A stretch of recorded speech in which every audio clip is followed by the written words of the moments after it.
பாக்கியாவை பற்றி தப்பாக போட்டு கொடுத்த சகுனி சைடு கேப்பில் மகன்கிட்ட ஸ்கோர் பண்ண போகிற கோபி. ஸோ இந்த மாதிரியான விஷயங்கள் குறித்தா இன்னைக்கான பாக்கியலட்சுமி சீரியலில் என்னென்ன நடந்துச்சு அப்படிங்கிறத பார்க்க போகிறோம்.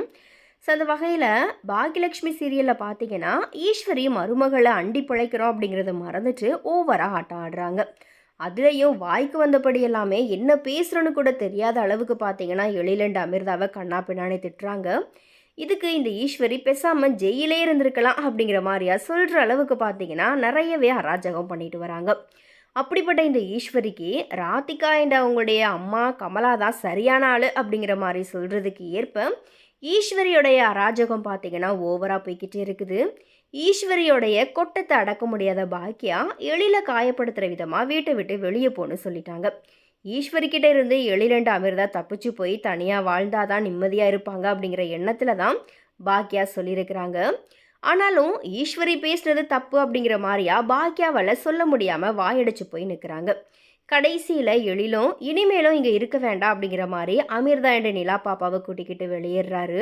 யார் தடுத்தாலும் கேட்காத எழில் எங்கே போகிறதுன்னு தெரியாமல் ஒரு ஹோட்டலில் போயிட்டு தங்குறாரு.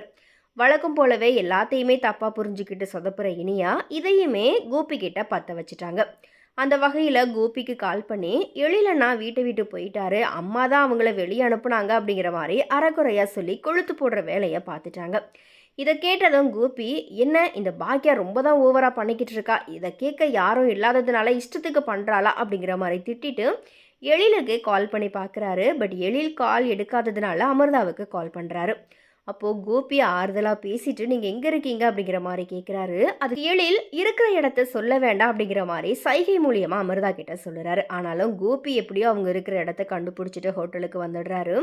வந்ததும் அவங்களுக்கு ஆறுதலாக பேசி நிலாவோட பாசத்தை காமிக்கிறாரு. இதுதான் சான்ஸ் அப்படிங்கிற மாதிரியா கிடைக்கிற கேப்ல எல்லாமே ஸ்கோர் பண்ணணும் அப்படிங்கிற மாதிரி கோபி ராதிகாவோட தான் இருக்கிற வீட்டுக்கு எழிலண்டு அமிர்தாவை கூப்பிடுறாரு. சும்மாவே எழிலுக்கு கோபியை பிடிக்காது. இதில் அவமானப்பட்டு வந்து நிற்கும்போது கூப்பிட்டா போயிடவா போகிறாரு. ஸோ அந்த வகையில் நிச்சயம் கோபி கூட எழில் போக மாட்டார். இருந்தாலும் இப்போ இருக்கிறதுக்கு இடம் வேணும் அப்படிங்கிறதுனால வாடகை வீட்டில் தங்கியிருந்து அவருடைய கனவு லட்சியத்தை ஜெயிச்சு காட்டுற விதமாக எழில் போராட போகிறாரு. ஆனால் பாக்கியா ஒரு பக்கம் எழில வெளியே போக சொல்லிட்டு இன்னொரு பக்கம் உட்காந்து அழுகுறாங்க. ஆக மொத்தத்தில் நல்லா இருந்த குடும்பத்தில் கும்மி அடிக்கிற விதமாக ஈஸ்வரி பார்த்தீங்கன்னா ஒரு தரமான சம்பவத்தை பண்ணி விட்டுட்டாங்க. ஸோ எனிவே இந்த விஷயங்களுக்கு அப்புறமா பார்த்தீங்கன்னா ஈஸ்வரியை பயங்கரமாக எல்லாருமே திட்டிகிட்டு இருக்கிறாங்க ரசிகர்கள். பட் ஈஸ்வரி பார்த்தீங்கன்னா இப்போது மறுபடியும் பாக்கியாவை வந்துட்டு குற்றம் சாட்டுறாங்க. ஸோ அவங்க நான் என்ன அப்படி தவறாக பேசிட்டேன், என்னுடைய பேரனை இந்த மாதிரி அட்வைஸ் பண்ணுறதுக்கு கூட எனக்கு உரிமை இல்லையா அப்படிங்கிற மாதிரியா பாக்கியா நீ எப்படி வீட்டை விட்டு எளியில் வெளியே போக சொல்லலாம் அப்படிங்கிற மாதிரி பாக்கியா மேலே பார்த்தீங்கன்னா இப்போ மொத்த பழியையுமே தூக்கி போட்டுட்டாங்க. ஸோ எனிவே இது குறித்த உங்களுடைய கருத்துக்கள் என்ன அப்படிங்கிறத மறக்காம கமெண்ட்டில் ஷேர் பண்ணுங்கள்.